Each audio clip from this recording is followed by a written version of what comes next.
معین الملت والدین، عطائے رسول، ہند الولی، غریب نواز، خواجہ معین الدین چشتی، حضرت خواجہ اجمیر، شاہ اجمیر، والی ہندوستان. آخری عمر میں نا سارا دن روتے گزر جاتا، ساری رات روتے گزر جاتے، ذرا سی کوئی بات کرتا تو رو پڑتے، آنکھیں آنسوں سے بھری رہتی. اور کئی دفعہ اپنے بھی پریشان ہو جاتے ہیں نا کہ یار تو ایک بات کی جان ہی نہیں چھوڑ رہا.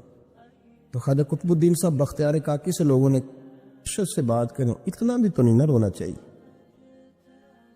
ہر وقت اس کے آنسو کی کریے، عاشق دا کام ہی رونا تونا، تبھی نہ روئے نہیں منظوری. ہر وقت رونے کا کیا مطلب ہے؟ تو خواجہ قطب صاحب کہتے ہیں میں قریب گیا تو میں نے پیر دبائے، میں نے کہا سونیا لوگ تو کچھ بھی نہیں کرتے، تو نے تو کمال کر دی، 90 لاکھ آدمی مسلمان کر دیا. دنیا کچھ نہیں کرتی، تو نے 50 سال ساری رات مصلے پہ بیٹھ کے رب راضی کیا. تو شہزادہ تھا، حضور کی اولاد تھا، لیکن معین الدین تیرا ایک پلاٹ بھی نہیں. تو نے طالب علم پالے، انہیں غریبوں کو دیا، تو نے نوازا، کوئی شے نہیں تیرے پاس، ہر چیز تو نے.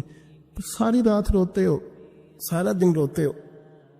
خواجہ قطب الدین صاحب کہتا ہے میں نے جب عرض کیا تو خواجہ صاحب مجھے گلے لگا لی، چیخ مار کے روئے، کہنے لے قطب الدین پتر داڑھی سفید ہو گئی، جانے کا وقت آ گیا. جو تو نے نیکیاں گنوائی ہیں وہ ہیں صحیح میرے پاس، پر یار کی بارگاہ میں پیش کرنے کے قابل ایک بھی نہیں، ایک بھی نہیں. تو بارگاہ تو دیکھ کتنی بڑی ہے، رسول کریم کی بارگاہ میں پیش کرنے کے قابل ان میں سے ایک بھی نہیں. تو آستانہ دیکھ کتنا بڑا ہے، کیا پیش کروں گا، کیا عرض کروں گا حضور کی بارگاہ میں، کس طرح.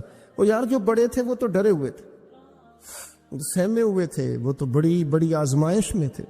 لیکن میرا اور آپ کا رٹا 2 نمازیں پڑھ کے 6 نمازوں کا دعویٰ کرنا اور لمبی چوڑی کہانیاں بنانا اور اپنے منہ سے اپنی تعریفیں کرنا، اس سے تھوڑا باہر آئیں. رزق بھی میرا اللہ ہی دیتا ہے، علم بھی اللہ دیتا ہے، رزق بھی. حضرت سیدنا امام اعظم ابو حنیفہ رحمۃ اللہ تعالی علیہ کے ساتھ ایک شخص کہتا میں نے نماز پڑھی تو عشاء کی نماز تھی. یہ جو لوگ بڑے ہوتے ہیں نا، جن کے پیار کرنے والے بڑے ہوتے ہیں، ان کے گرد خوف بھی بڑا ہی ہوتا ہے، انہیں بڑا ڈر لگتا ہے، بڑی بعض اوقات آزمائش ہوتی ہے. عشاء کی نماز کہتے پڑھی تو امام صاحب نے نا عشاء کی نماز میں تلاوت کی آیتیں فَمَن يَعْمَلْ مِثْقَالَ ذَرَّةٍ خَيْرًا يَرَهُ وَمَن يَعْمَلْ مِثْقَالَ ذَرَّةٍ شَرًّا يَرَهُ. فرمایا جو ذرہ برابر خیر کرے گا وہ بھی قیامت میں دیکھے گا، اور جو ذرہ برابر شر کرے گا وہ بھی قیامت میں اس شر کو دیکھے گا، اس کے سامنے آئے گا. تو وہ شخص کہتا ہے کہ سارے لوگ نماز پڑھ کے چلے گئے تو امام صاحب رحمۃ اللہ علیہ نے اپنی داڑھی پکڑی، رو رہے. کہتے ہیں وہ ذرہ برابر نیکی کا بدلہ دینے والے، وہ ذرہ برابر شر پہ سزا دینے والے میری سفید داڑھی کو دیکھ. مالک میرے ذرے ذرے سامنے نہ لانا، لوگ تو میری بڑی قدر کرتے ہیں دنیا، میں تو بڑا پہچانا جاتا ہوں، لوگ تو میری راہوں میں پھول لیے کھڑے ہوتے ہیں، مجھے بڑا نوازتے ہیں. قیامت میں رسوا نہ کر دینا، میرے لیے مشکل ہو جائے گی.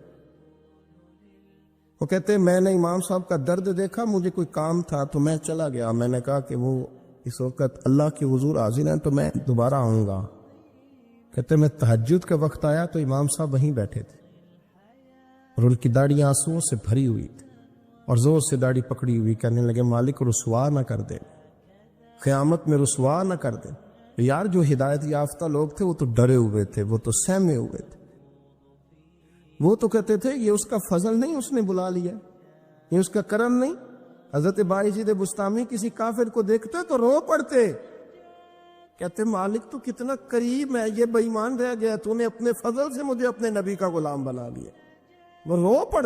یہاں تو لوگوں کا دعویٰ ہی بڑا ہے. نمازی اللہ خیر فرمائے وہ تو دوسروں کو گھورتا ہے، وہ کہتا ہے جنت کا میں مالک ہوں، کنجیاں میرے پاس ہیں، میں کسی اور کو گھسنے نہیں دوں گا. اور اگر 2-3 حج کر لے تو پھر تو وہ کہتا ہے کہ اب میرے سے پوچھ کے لوگ جنت میں جائیں گے معاذ اللہ. اور اگر وہ 2 4 5 7 دفعہ کوئی نفل پڑھ لے تو پھر وہ کہتا چھوڑیں جی سارے لوگ بے عمل ہیں، میں اکیلا نیک ہوں. نہ ایسا کرے. اپنی توجہ اپنے رب پہ رکھیں۔ جب یہ نظریہ بن گیا، جب یہ ذہن بن گیا کہ پیدا اللہ نے کیا ہے، دینا اللہ نے ہے، عطا کرنے والا اللہ ہے، نوازنے والا اللہ، تو پھر ساری توجہ دنیا داروں کی طرف رکھنا، میں اللہ والوں کی طرف توجہ رکھنے کا قائل ہوں، لیکن وہ بھی کوئی آستانہ ہے کہ جہاں حق مرشد کا نعرہ تو بڑا لگے پر رب کا نام ہی نہ سننے کو ملے۔ یہ بھی کوئی بات ہوئی کہ جہاں یہ تو نعرہ زور سے لگے کہ جیوے جیوے مرشد جیوے، لیکن استغفار کا درس ہی نہ ملے۔ ہر وقت یہ بتایا جائے کہ یہاں آ گئے تو بچ گئے، کیسے بچیں گے؟ میرے رسول پاک علیہ السلام کا دروازہ سب سے بڑا دروازہ ہے، لیکن میرے دوستو یاد رکھنا، نبی پاک علیہ السلام نے بھی لوگوں کو جب رستہ دکھایا ہے تو رب کریم کا رستہ دکھایا ہے۔ میرے رسول کریم سید عالم صلی اللہ تعالی علیہ وسلم نے لوگوں کی اللہ کی جانب توجہ کرائی۔ یہ بات کو اچھے طریقے سے سمجھیے گا، علم اللہ تبارک و تعالی عطا کرتا ہے تو اسے اللہ کی عطا ہی سمجھنا چاہیے۔ کچھ لوگوں کے پاس علم ہوتا ہے پر علم نافع نہیں ہوتا، وہ ٹانگوں ٹوئیاں مارتے رہتے ہیں ساری زندگی۔ علم کو اللہ کی عطا سمجھیں، اپنی عقل پر اپنے شعور پر زیادہ بھروسہ نہ سمجھیں، نظر اللہ پہ رکھیں۔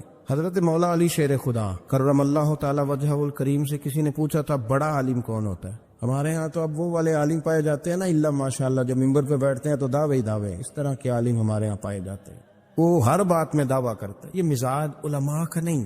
حضرت علی المرتضیٰ سے کسی نے پوچھا بڑا عالم کون ہوتا ہے؟ فرمایا بڑا عالم وہ ہوتا ہے کہ جسے مسئلے کا پتہ نہ ہو تو وہ کہہ دے مجھے نہیں پتا، میں پتہ کر کے بتاؤں گا، غلط بات بیان نہ کرے۔ امام مالک سے کسی نے کوئی مسئلہ پوچھا تو آپ فرمانے لگے مجھے اس سوال کا جواب نہیں آتا۔ وہ کہنے لگا آپ اتنے بڑے امام ہیں تو اس سوال کا جواب نہیں آتا؟ فرمانے لگے اگر مجھے ہر سوال کا جواب آتا پھر تو میں خدا ہوتا، مجھے تو اتنا آتا ہے جتنا میرے رب نے مجھے عطا کر دیا ہے۔ اپنی نظر اللہ پہ رکھیں، نکل آئیں اس معمے سے باہر کہ میں کوئی بلا ہوں، مجھے بڑا پتہ ہے، میرے پاس 6 ڈگریاں ہیں، مجھے 10 جگہ پہ تدریس کا شغف حاصل ہے، اس سے نکلیں باہر۔ قرآن مجید دیکھیے گا، اللہ تعالیٰ نے ارادہ قدرت فرمایا کہ میں حضرت آدم کو بناؤں گا، پھر بنانے کے بعد فرمایا فرشتوں سجدہ کرو آدم کو، سب نے سجدہ کیا الا ابلیس ابا واستکبر وکان من الکافرین، سوائے ابلیس کے، اس نے انکار بھی کیا اور تکبر بھی کیا اور کافروں میں سے ہو گیا۔ تو یہ جب اللہ تعالیٰ نے سجدہ کرایا تو کیسے کرایا؟ اللہ تبارک و تعالیٰ نے نا حضرت آدم کو علم سکھایا خود، وعلم آدم الاسماء کلہا، خود اللہ فرما کہ میں نے جناب آدم علیہ السلام کو تمام اشیاء کے نام سکھائے۔ تو وہ چیزیں پھر میں نے نا، اللہ فرماتے میں نے فرشتوں پہ پیش کی، میں نے کہا کہ بتاؤ ان کے نام کیا ہیں، تو فرشتوں نے جو جواب دیا وہ سمجھنے والا ہے۔ اللہ نے چونکہ خود علم سکھایا تھا حضرت آدم کو، لیکن فرشتوں کو نہیں سکھایا تھا، تو اللہ کریم نے فرمایا فرشتوں اب یہ بتاؤ ان چیزوں کے نام کیا ہیں۔ تو فرشتے کیا کہتے ہیں؟ فرشتے عرض کرتے ہیں قالوا سبحانک لا علم لنا۔ آپ کبھی یقین کریں اس چیز کی لذت لے تو مزہ آ جائے، کہا قالوا سبحانک، کہنے لگے تو پاک ہے۔ آدم علیہ السلام کو نام سکھا لیے، پھر فرشتوں کے سامنے وہ چیزیں پیش کر کے کہا ان چیزوں کے نام بتاؤ، تو فرشتے کیا کہتے ہیں؟ کہتے ہیں قالوا سبحانک، تو پاک ہے، لا علم لنا، ہمارے پاس کوئی علم نہیں، الا ما علمتنا، ہمیں تو اتنا پتہ جتنا تو نے ہمیں سکھا دیا۔ اور یہ کیوں تو نے ہمیں جتنا سکھایا اتنا پتہ ہے؟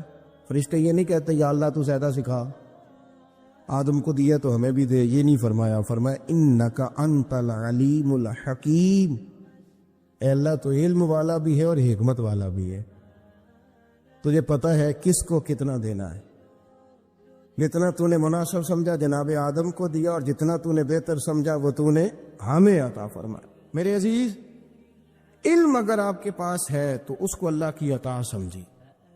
ہمارے ہاں بہت سارے لوگ بن کے بیٹھ جاتے ہیں، میں اکثر کہتا ہوں کہ پھر وہ دعوے کرتے ہیں میرے علاقے والے جاہل ہیں، میرے شہر والے جاہل ہیں، میرے خاندان والے پڑھے نہیں۔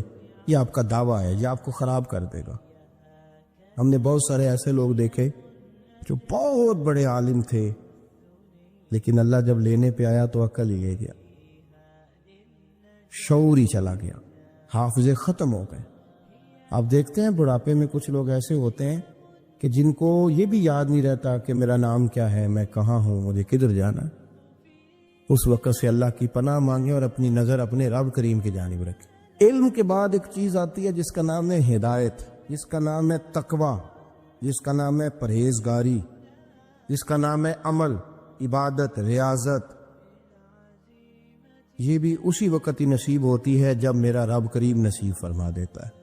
ہم نے نا نیکی کا اپنا اپنا سٹیٹس بنا لیا ہے، اپنا اپنا معیار بنا لیا ہے۔ کچھ لوگ کہتے ہیں کہ جناب مسجد میں سیمٹ کا توڑا دینے سے بہتر ہے کسی غریب کو آٹے کا تھیلا دے دو۔ اب اس نے اپنا مزاج بنا لیا نا نیکی کا، اس نے اپنا سٹیٹس بنا لیا۔ میرا یہ سوال ہے کہ نبی پاک صلی اللہ تعالی علیہ وسلم جب مدینہ شریف آئے تھے تو حضور نے سب سے پہلے غریبوں میں آٹا تقسیم کیا تھا کہ سب سے پہلے مسجد بنائی تھی؟ کیا عجیب لوگوں کا رنگ ہے، اپنی مرضی کی ہدایت، اپنی مرضی کا تقوی، اپنی مرضی کا معیار۔ مسجد کوئی بڑا چھوٹا خطیب بھی میری طرح کا ہو نا تو وہ مسجد میں بیٹھ کے جب نبی پاک کی بات کرتا ہے تو کہتا ہے میرے رسول پاک غریبوں کا سہارا بن کے آئے۔ وہ غریبوں کی بات کرتا ہے، مسکینوں کی، لاچاروں کی، کمزوروں کی بات۔ تو مسجد ہی تو وہ ادارہ ہے جہاں سے غریبوں کی بات ہو رہی۔ تو اب لوگوں نے غریب کو اور مسجد کو لڑانا شروع کر دیا۔ اس کو لڑاؤ کہ مسجد میں پیسے دینے سے بہتر ہے آپ غریب کو آٹے کا تھیلا دے دیں۔ آپ یہ کیوں نہیں کہتے کہ مسجد میں بھی آپ تھوڑا دیں ایک سیمٹ کا اور ساتھ غریب کو بھی خدمت کریں؟ یہ کیوں نہیں تقویٰ؟ اپنی اپنی مرضی کا مزاج، اپنی اپنی۔ کچھ لوگ کہتے ہیں چھوڑو جی، ساری زندگی انسان نماز پڑھتا رہے اور پھر گالیاں بھی دیتا رہے، بندہ داڑھی بھی رکھ لے اور جھوٹ بولنا بھی نہ چھوڑے۔ تو یہ آپ نے اپنے پاس سے تقوی کا معیار بنایا۔ گالی دینے کا گناہ ہے اور داڑھی رکھنے کا ثواب ہے۔ تو اگر آپ داڑھی رکھے ہوئے ہیں اور آپ کوئی غلطی کر رہے ہیں تو اس سے آپ کی داڑھی کا ثواب ختم ہے۔ آپ کوئی غلطی کر رہے ہیں، داڑھی کا ثواب اس سے ختم ہے، وہ اپنی جگہ پہ قائم ہے چیز۔ اپنی مرضی کا کیوں تقوی کا معیار بناتے ہیں؟ تقوی کا مزاج اپنی مرضی کا نہ بناؤ۔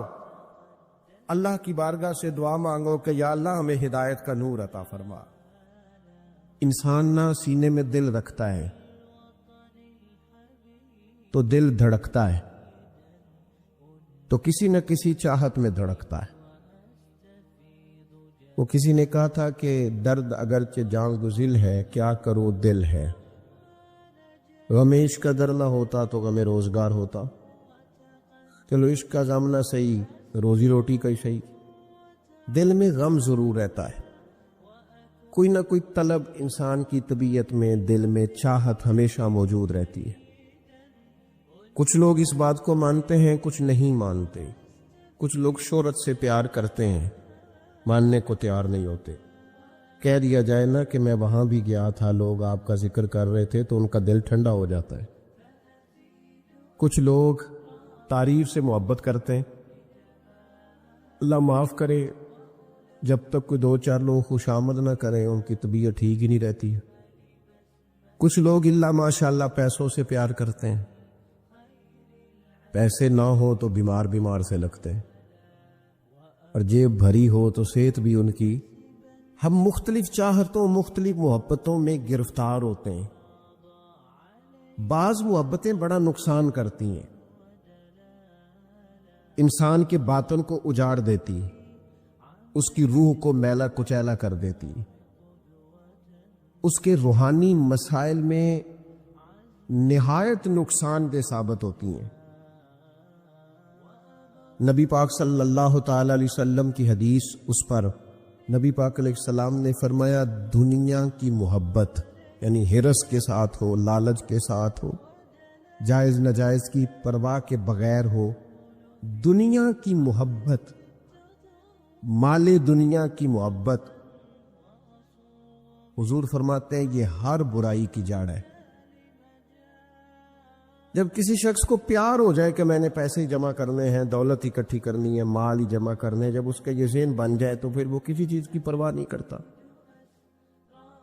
اسے حقوق ضائع ہوتے نظر آئیں تو ہوتے رہیں، یتیموں کا مال ہے کہ غریبوں کا مال ہے کہ زکوٰۃ کا مال ہے کہ خیرات کا مال ہے کہ کس چیز کا مال ہے، کسی شرعی پابندی کا لوگ خیال نہیں کرتے۔ غلبہ جو کر گئی دنیا کی محبت۔ یہ دنیا کی محبت جس طرح ہر بیماری کی جڑ ہے، نقصان کرتی ہے۔ ہمیں اپنے آپ سے پوچھنا چاہیے، سوال کرنا چاہیے کہ دل کیا چاہتا ہے دراصل۔ یہ سینے میں ہے، دھڑکتا ہے، تو بنیادی طور پر صبح سے شام تک اس کی طلب کیا ہے، اس کی چاہت کیا ہے، یہ ہمیں دیکھنا چاہیے نا۔ اس طرح دنیا کی محبت تباہی پیدا کرتی ہے نا، اسی طرح اگر محبت ہو جائے نا اللہ رسول سے، رب رسول سے ہو جائے پیار، تو بھوک بھی بڑا ہی مزہ دیتی ہے۔ اللہ رسول سے ہو جائے پیار تو ان کی طرف سے آنے والے سکھ جتنی لذت دیتے ہیں، دکھ بھی اتنا ہی مزہ دیتے ہیں۔ اور درویش کہتے ہیں دکھ قبول محمد بخشا، بس راضی رہن پیارے۔ پھر وہ تکلیفیں، وہ آزمائشیں، وہ پریشانیاں، وہ غربتیں، وہ وقتی طور پر لوگوں کے تانے، وہ تنقید، وہ طنز، وہ پھبتی، یہ ساری چیزیں مزیدار ہو جاتی محبت اللہ رسول سے ہو۔ ہم نے اپنی طبیعتوں میں چاہت کی، رب رسول کی محبت کی وہ خاص لذت نہیں پیدا کرتے جو ہونی چاہیے۔ محافل بھی ہوتی ہیں، روزے بھی آتے ہیں، حج بھی ہوتے ہیں، عمرے بھی ہوتے ہیں، لیکن حج عمرہ اللہ رسول کے لیے ہے کہ فوٹو کے لیے؟ محفل اللہ رسول کے لیے یا فرنٹ سیٹ کے لیے؟ رب رسول کی تعریف ہوگی یا 15-20 لوگوں کی لسٹ پہلے پڑھ کے سنائی جائے گی کہ فلانا بھی مہمان خصوصی ہے، فلانے کی زیر نگرانی ہے، فلانا بھی آیا ہے، فلانے بھی کہا تھا کہ ذرا بھائی، جب تک اس میں غلبہ، یہ ایک بڑی سادی سی بات ہے اور یہ اہم سبق ہے۔ دل سے پوچھ لیں پیار کسے کرتا ہے؟ اور کسی بندے کو دھوکہ دیا جا سکتا ہے، کسی کو اپنی باتوں سے متاثر کیا جا سکتا ہے، کسی آدمی کو دکھایا کچھ، بتایا کچھ جا سکتا ہے، کچھ چھپایا جا سکتا ہے۔ حضور علیہ الصلوۃ والسلام فرماتے ہیں رب نہ تمہارا چہرہ دیکھتا ہے، نہ تمہاری جیب دیکھتا ہے، مالک تو جب دیکھتا ہے تمہارا دل ہی دیکھتا ہے۔ تو دل کی کیفیت اللہ کو پتہ ہے۔ دل بے چین اس لیے رہتے ہیں کہ یہ جو پیاس اور جو طلب کرتے ہیں وہ ہم انہیں پہنچاتے نہیں۔ دل بے قرار اس لیے رہتے ہیں کہ یہ رب رسول کی محبت سے ٹھنڈے ہو، ہم ادھر ادھر کی چاہتے لیے پھرتے ہیں۔ ان کے اندر بے قراری اس لیے ہے کہ ہم نے امیدیں لوگوں سے وابستہ کر لی ہیں، جو لوگوں سے نہیں کرنی چاہیے تھی، اللہ رسول سے کرنی چاہیے۔ ہم نے اسباب کو اختیار کرنا ہے، بھروسہ اسباب پر نہیں، بھروسہ تو اللہ تعالیٰ پہ کرنا ہے۔ تو جب تک دیکھیں نا قرآن مجید نے کیا کہا، قرآن مجید نے کہا والذین آمنوا اشد حبا للہ، فرمایا وہ لوگ جو ایمان لے آئے وہ اپنے رب سے شدید محبت کرتے، اپنے رب سے پیار کرتے ہیں۔ ان کے سجدے بوجھ نہیں، ان کے سجدے تو لذت ہے۔ انہیں نماز کے لیے لانا نہیں پڑتا، جبر نہیں کرنا پڑتا، ان کے تو دل کھچے چلے آتے ہیں۔ ان کو تو پیار ہو گیا، رات ساری بیت گئی اور ایک سجدہ بھی مکمل نہ ہوا۔ وہ تو مال چونکہ اللہ نے دیا ہے تو راہ خدا میں خرچ کرتے وقت ان کی طبیعت کسی قسم کا تکلف نہیں محسوس کرتی، کوئی بوجھ نہیں محسوس کرتی، چونکہ وہ ہر چیز سے بڑھ کر اللہ رسول سے پیار کرتے ہیں، تو یہ چیزیں ان کے سامنے کبھی بھی رکاوٹ نہیں بنتی۔ اور دل میں سب سے زیادہ محبت اللہ کی، اور جہاں تک تعلق ہے میرے رسول پاک کا، اللہ کریم نے فرمایا النبی اولی بالمؤمنین من انفسہم، فرمایا یہ جو نبی ہے نا یہ تو مومنوں سے ان کی جانوں سے بھی زیادہ قریب ہے۔ تو ہر وقت دل کی دھڑکنوں میں، روح کی ٹھنڈک میں، قلب میں، دل میں، روح میں، ذہن میں جو چیز ہر وقت سمائی ہے نا مومنوں کے، وہ رسول پاک کی ذات ہے۔ اگر رات ساری بندہ یہی سوچتا رہے کہ سویرے یار کس طرح کام چلانا ہے، پیسے کیسے آئیں گے، جو میرے پاس 2 لاکھ ہے اسے 6 کیسے کرنا ہے، اور یہ 6 ہے یہ 12 کیسے ہو سکتا ہے، اور جناب یہ دنیا میری کیسے آگے بڑھ سکتی ہے، اور یہ جو پلاٹ پڑا ہے نا میرے گھر کے بالکل سامنے، کیسے کچھ چکر چلے کہ میرا ہو جائے، گاڑی ہے ذرا چھوٹے ٹائروں والی بڑے ٹائروں والی کیسے آ سکتی ہے۔ اگر 24 گھنٹے منصوبہ بندی دنیا حاصل کرنے سے دین منع تھوڑا کرتا ہے۔ حضور نے تو فرمایا محنت کر کے کمائی کرنے والا اللہ کا دوست ہے، منع نہیں ہے، لیکن ہر وقت اسی گنتی میں رہنا، اسی کے شمار میں رہنا، الجھ جانا، اور جو اصل چیز تھی اس کو چھوڑ جانا۔ ہم نا نیکی کرتے ہیں، مومن ہوتے ہیں، لیکن اس کی لذت نہیں پاتے۔ یعنی اگر نماز پڑھ کے بھی بندہ قرار نہ حاصل کرے، اگر وہ خیرات کر کے بھی اس کی ٹھنڈک نہ محسوس کرے، مسجد آ کے، محفل کرا کے، محفل میں بیٹھ کے، پھر بھی اس سے کوئی روحانیت نہ پا سکے، اس نے 20 علماء سنے، اس نے درجنوں خطباء سنے، اس نے ساری زندگی گزار دی، لیکن اس کے دل کی کیفیت ہی نہ بدلی، وہ لذت خاص ہی اسے نصیب نہ ہو، تو پھر اسے سوچنا چاہیے نا کہ دل میں نا اللہ تعالیٰ نے نا ہر چیز دو بنائی ہے، ہونٹ دو، آنکھیں دو، کان دو، ہاتھ دو، پیر، دل اللہ نے ایک ہی بنایا۔ یہ نہیں ہو سکتا کہ چلو ایک طرف مجھے رکھ لو، ایک طرف کسی اور کو رکھ لو۔ دل ہی ایک بنایا ہے، وہ کہتا ہے بس دل ایک ہے تو رب رسول ہی رہیں گے۔ اس میں ادھر ادھر کی چاہتے نہ لے آنا، جب تک دل کے اندر پوری طور پر اللہ رسول کی، بخاری مسلم میں حدیث ہے، نبی پاک علیہ الصلوۃ والسلام نے فرمایا اگر تم چاہتے ہو نا تمہیں ایمان کی لذت نصیب ہو،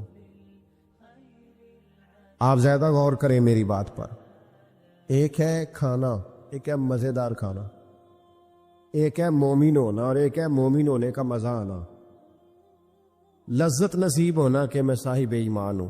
فرمایا اگر تم چاہتے ہو کہ تمہیں ایمان کی لذت نصیب ہو، یہ حدیث آپ نے بھولنی نہیں، بخاری مسلم میں، اگر چاہتے ہو کہ ایمان کی لذت نصیب ہو تو 3 کام کرو۔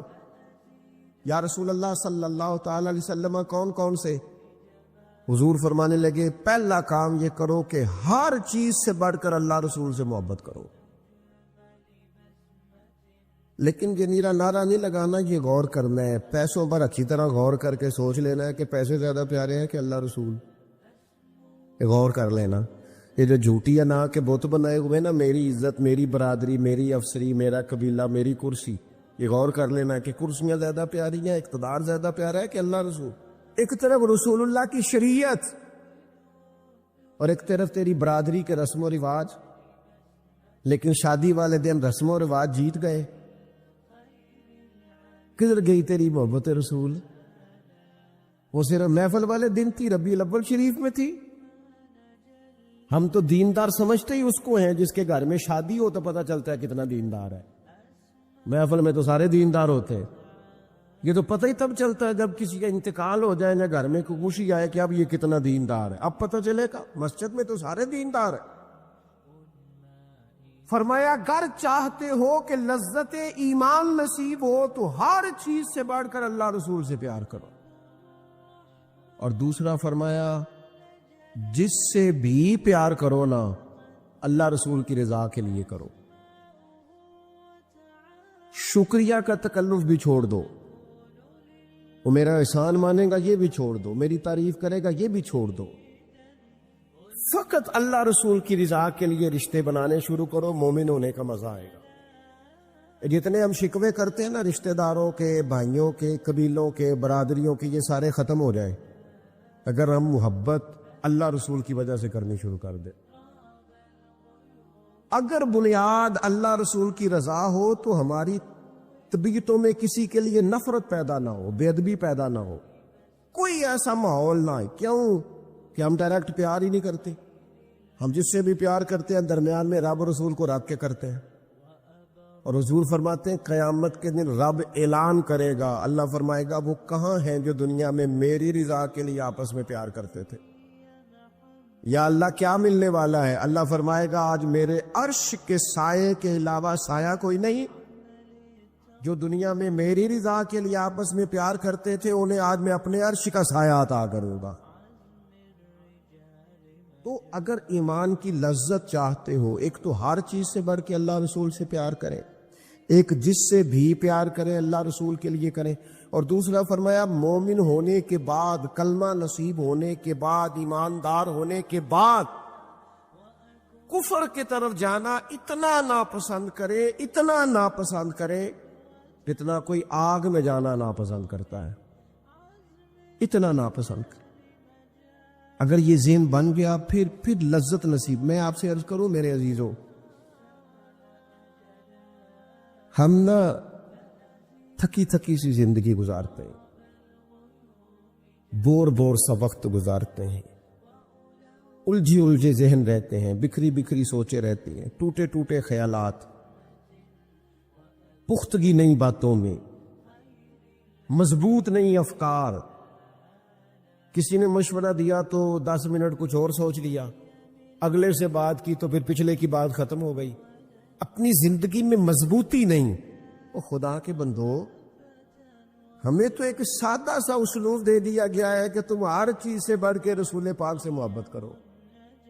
تو جب پوری طرح وہ محبت نصیب ہو جائے گی، جب پوری طرح وہ چاہت مل جائے گی، جب پوری طرح وہ خلوص نصیب ہو گیا، اللہیت مل گئی، اللہ رسول کی بارگاہ نصیب ہو گئی، آپ یقین کریں حضور کی محبت بندے کو پکا کر دیتی ہے، اس کی سوچوں کو مضبوط کر دیتی ہے، اس کے اندر استقامت لاتی ہے. رسول اللہ کی محبت، انسان طاقتور ہو جاتا ہے. میں تقریر نہیں کر رہا، جذبات کا اظہار کر رہا ہوں. میں آپ سے داد نہیں چاہتا، میں آپ کی ذہن سازی چاہتا ہوں. آپ بھلے میری بات پر کوئی سبحان اللہ ماشاءاللہ نہ کہے، لیکن میرے درد دل کو سمجھے میں کیا کہنا چاہتا ہوں. دوستو، حضور کی محبت مضبوط کرتی ہے، مضبوط طاقتور کر دیتی ہے. نہ سمجھ آئے تو سیدنا بلال سے پوچھ کے دیکھو، مار پڑتی جاتی ہے، محبت طاقتور ہوتی جاتی، تانے ملتے جاتے ہیں، محبت مضبوط ہوتی جاتی ہے. نہ سمجھ آئے تو سیدنا سلمان فارسی سے پوچھو. سالوں بیت گئے، ڈھونڈتے، تلاش کرتے، آتے حضور کی بارگاہ میں حاضری دیتے، غلامی کرتے، کہاں سے چلے کہاں پہنچے. اگر نہ سمجھ آئے تو حضرت خبیب سے پوچھو، نہ سمجھ آئے تو بدر میں جا کے شہید ہونے والوں سے پوچھو یہ محبت کتنا طاقتور کرتی ہے. حضرت انس بن نضر سے پوچھو میدان احد میں کہ یہ محبت افکار کو زندہ کرتی ہے، روح کو تازہ کرتی ہے. بندہ نا زیادہ باتوں سے ویسے ہی بچ جاتا ہے. ایک شے صرف یاد کرنی پڑتی ہے، ایک شے، علم و بس کریو یار، اے ہوئی حرف تینوں درکار. اعلیٰ حضرت فرماتے اے عشق تیرے صدقے ہم جلنے سے چھٹے سستے. جو آگ بجھا دے گی اب وہ آگ لگائی ہے، جو آگ بجھا دے گی اب وہ. اور پھر اعلیٰ حضرت فرماتے ہیں کہ یاد رکھنا جان ہے عشق مصطفیٰ، روز فزوں کرے خدا. اور جس کو ہو درد کا مزہ، جس کو ہو درد کا مزہ، ایک ہوتا ہے شفا کا مزہ، ایک ہوتا ہے بیماری کا مزہ. یہ حضور کی محبت کی وہ والا درد ہے کہ یہ مزیدار ہے. اعلیٰ حضرت فرماتے جان ہے عشق مصطفیٰ، روز فزو کرے خدا. او لوگو جس کو ہو درد کا مزہ، وہ ناز دوا اٹھائے کیوں، اور پھر کے گلی گلی تباہ ہم ٹھوکریں سب کی کھائیں کیوں. اور دل کو جو عقل دے خدا تو تیری گلی سے جائے کیوں. دل کو جو عقل دے خدا تو تیری گلی سے جائیں کیوں. صحابی بیٹھے نا نبی پاک کی بارگاہ میں، اور دیر سے بیٹھے اور جم کے بیٹھے، بٹھا کے اپنے محبوب کو اپنے پہلو میں. جو لوگ کچھ نہیں کرتے وہ بھی کمال ہی کرتے. دیر سے بیٹھے اور بیٹھے ہیں تو نبی کریم نے فرمایا جاؤ کوئی کام بھی کرو. اٹھے، ستون کی اوٹ سے ہو کے واپس آ گئے، کہنے لگے یا رسول اللہ آپ کے بغیر دل ہی نہیں لگتا، تو طبیعت ہی نہیں جمتی، کہیں نظر ہی نہیں ٹھہرتی. جب تک آپ اپنے دل کی کیفیات، یار ہمارے بزرگ، ہمیں تو وقت نہیں ملنا چاہیے. اگر ہمارا دعویٰ ہے کہ ہمیں حضور سے محبت ہے تو وقت ہی نہیں ملنا چاہیے. سیرت ساری پڑھ لی ہے ہم نے، حضور کی احادیث یاد کر لی ہیں، نبی پاک کے فضائل پر جو کتابیں لکھی گئی ہیں وہ ہمارے پاس ہیں. کیا آج صبح سے لے کر اب تک 1100 بار درود شریف نصیب ہوا ہے؟ کیا اگر حضور سے محبت ہے تو ہمارے دل میں نبی پاک کی امت کا درد ہے؟ حضور پر نازل ہونے والے قرآن مجید کو ہم نے سمجھا ہے؟ دین اسلام کی روشن تعلیمات کے ہم کتنے قریب گئے ہیں؟ فارغ وقت آپ کیا جی میں آج کل بور ہوتا ہوں تو بھئی آپ کتاب خریدیں حضور کی سیرت پر، پڑھیں شاہ عبدالحق محدث دہلوی نے کیا لکھا ہے، پڑھیں حضور کے فضائل کمالات، پڑھیں شفا شریف قاضی اعجاز کیا لکھتے ہیں. لیکن زندگی تو ادھر ادھر ضائع ہو رہی ہے. اس بات کا خوف نہیں کرتا کہ میری امت کمزور ہو جائے گی، اس بات کا ڈر نہیں کہ پیسے ختم ہو جائیں، نہ یہ خوف ہے کہ بھوکی مرے گی. حضور کس بات کا خوف ہے؟ تو نبی پاک نے فرمایا خوف یہ ہے کہ ان کا یقین کمزور ہو جائے گا. یاد رکھیں اگر اعتبار نہ ہو تو گھر نہیں چلتا، تو اگر اللہ رسول پر یقین کامل نہ ہو تو پھر بندہ مسجد نہیں آ سکتا، پھر اس کا دین نہیں چلتا، پھر اس کے لیے مشکل ہے نماز، پھر اس کے لیے مشکل ہے راہ خدا میں خرچ کرنا. میرے نبی پاک نے فرمایا یوں نہ کہا کر کہ یا اللہ چاہے تو دے چاہے تو نہ دے، جب مالک سے مانگ تو کہا کر یا اللہ تجھی سے مانگنا ہے، میں لے کے اٹھوں گا، تو مجھے دے گا. فرمایا جتنا تیرا یقین کامل ہوگا اتنا ہی اللہ تجھے جھولی بھر کے عطا فرمائے گا. کمزور سا مسلمان، لڑکھڑاتا سا مسلمان دیکھتا ہوں کرتا ہوں. اور یہ بھی نہ دیکھا کریں بھائی ایمان یقین کو استقامت کے درجے پہ لیں، یہ نہ دیکھا کریں کہ وہ کیسے دے گا. وہ کسی وسیلے کا محتاج نہیں ہے، وسیلے کو پسند کرتا ہے، پر وسیلے کا محتاج وہ بغیر وسیلے کے بھی دے دیتا ہے.